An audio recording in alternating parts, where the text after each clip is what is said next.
Hi everyone, Assalamualaikum. Welcome back again. ഇന്ന് ഞാൻ തയ്യാറാക്കാൻ പോകുന്നത് ഉമ്മ കുഞ്ഞുനാളിലെ ഞങ്ങൾക്ക് ഉണ്ടാക്കി തരാറുണ്ടായിരുന്ന കാരോലപ്പം എന്ന് പറയും. കണ്ണൂർ ഭാഗത്തൊക്കെ കണ്ണൂരപ്പം, മുട്ടയപ്പം എന്നൊക്കെയാണ് അറിയപ്പെടുന്നത്. ആക്ച്വലി ഇതിൽ മുട്ടയൊന്നും ചേർക്കുന്നില്ല കേട്ടോ, എങ്കിലും മുട്ടയപ്പം എന്ന് ഇതിന് പേരുണ്ട്. അപ്പോൾ അങ്ങനെ ഒരു ബ്രേക്ക്ഫാസ്റ്റ് ആയിട്ടും അതുപോലെ തന്നെ ഈവനിങ് സ്നാക്കായിട്ടും കഴിക്കാൻ പറ്റുന്ന ഒരു പലഹാരമാണ് തയ്യാറാക്കുന്നത്. അപ്പോൾ അതിനായിട്ട് 2 കപ്പ് പച്ചരിയാണ് ഞാനിവിടെ എടുക്കുന്നത്. അത് നന്നായിട്ടൊന്ന് വാഷ് ചെയ്തെടുക്കുന്നുണ്ട്. നന്നായിട്ട് വാഷ് ചെയ്തതിന് ശേഷം നമുക്കതൊന്ന് കുതിർക്കാനായിട്ട് മാറ്റി വെക്കണം. അപ്പോൾ നമ്മൾ ബ്രേക്ക്ഫാസ്റ്റിനായിട്ടാണ് തയ്യാറാക്കുന്നതെന്നുണ്ടെങ്കിൽ തലേ ദിവസം ഇതുപോലെ കുതിർത്തിടുക. അപ്പോൾ അത് വാഷ് ചെയ്ത അരി ഞാനതിലേക്ക് അല്പം വെള്ളം കൂടെ ഒഴിച്ചിട്ട് കുതിരാനായിട്ട് മാറ്റി വെക്കുന്നുണ്ട്. അപ്പോൾ തലേ ദിവസം രാത്രിയാണ് അത് കുതിരാനായിട്ട് വെച്ചിട്ടുള്ളത്. അപ്പോൾ രാവിലെ ഞാനതിൻ്റെ വെള്ളമൊക്കെ ഒന്ന് കളഞ്ഞ് ഒന്നുകൂടെ ഒന്ന് വാഷ് ചെയ്തെടുത്തിട്ട് അതിൻ്റെ അരിയൊക്കെ എടുത്ത് ഈ ഒരു മിക്സിയുടെ ജാറിലേക്ക് ഇട്ട് കൊടുക്കുന്നുണ്ട്. ഇത് അരക്കാൻ ആവശ്യമായിട്ടുള്ള വെള്ളം കൂടെ ഒഴിച്ച് കൊടുക്കുക. അപ്പോൾ അരിയുടെ അടിഭാഗത്തായിട്ടാണ് വെള്ളം ഇരിക്കുന്നത്. അപ്പോൾ ഇത്രയും വെള്ളമാണ് ആവശ്യമായിട്ടുള്ളത്. അപ്പോൾ അത്രയും ചേർത്തിട്ട് നമുക്കിതൊന്ന് അരച്ചെടുക്കാം. ഇനി ഇതിലേക്ക് 1 കപ്പ് ചോറും കൂടെ ചേർത്ത് കൊടുക്കുന്നുണ്ട്. അതായത് 2 കപ്പ് അരിക്ക് ഞാനിവിടെ യൂസ് ചെയ്തിട്ടുള്ളത് 1 കപ്പ് ചോറാണ്. ഇനി 2 കപ്പ് അരിക്ക് 2 കപ്പ് ചോറ് തന്നെ എടുത്തിരുന്നാലും കുഴപ്പമൊന്നുമില്ല. അപ്പോൾ നല്ല മയത്തിൽ അരച്ചെടുത്തിട്ടുണ്ട്. ഇത് നമുക്ക് ബൗളിലേക്ക് മാറ്റാം. അപ്പോൾ നല്ല തിക്കായിട്ടാണ് അരച്ചെടുത്തിട്ടുള്ളത്. ആ ഒരു മിക്സിയുടെ ജാറിലേക്ക് തന്നെ 1 തവി വെള്ളം ഒഴിച്ച് ഒന്നും കൂടെ ഒന്ന് അടിച്ചെടുത്തിട്ട് അതും കൂടെ ഇതിലേക്ക് ചേർത്ത് കൊടുക്കുന്നുണ്ട്.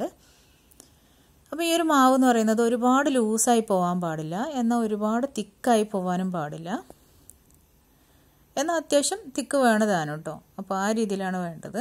അപ്പോൾ ആ ഒരു വെള്ളം കൂടെ ഞാൻ ഇതിലേക്ക് ചേർത്ത് കൊടുത്തിട്ടുണ്ട്. ആവശ്യത്തിന് ഉപ്പും കൂടെ ചേർത്തിട്ട് നമുക്കിതൊന്ന് നന്നായിട്ട് മിക്സ് ചെയ്ത് കൊടുക്കാം.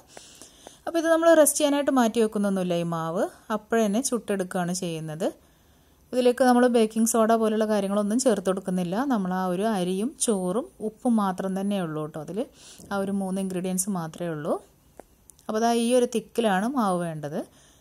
ഇനി നമുക്ക് അപ്പം ചുട്ടു തുടങ്ങാം. അപ്പോൾ അതിനായിട്ട് നമുക്ക് ഉണ്ണിയപ്പത്തിൻ്റെ പാനിലേക്ക് എല്ലാ കുഴിയിലേക്കും അല്പം ഓയിൽ ഒഴിച്ചു കൊടുക്കുക.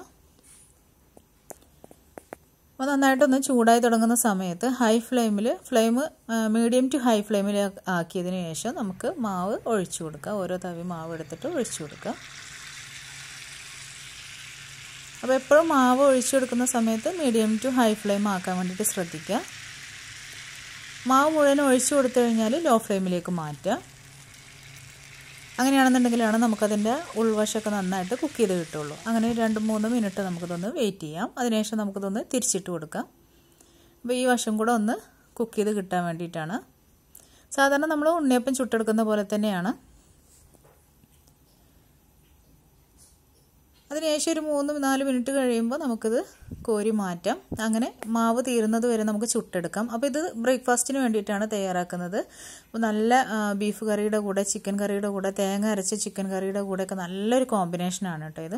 അപ്പോൾ എൻ്റെ വീട്ടിലെന്ന് പറയുന്നത് മരുമക്കളൊക്കെ ഉള്ള ദിവസം പത്തിരിയുടെ കൂടെയൊക്കെ വേറൊരു പലഹാരമായിട്ട് ഇതാണ് അധികം ഉണ്ടാവാറുള്ളത്.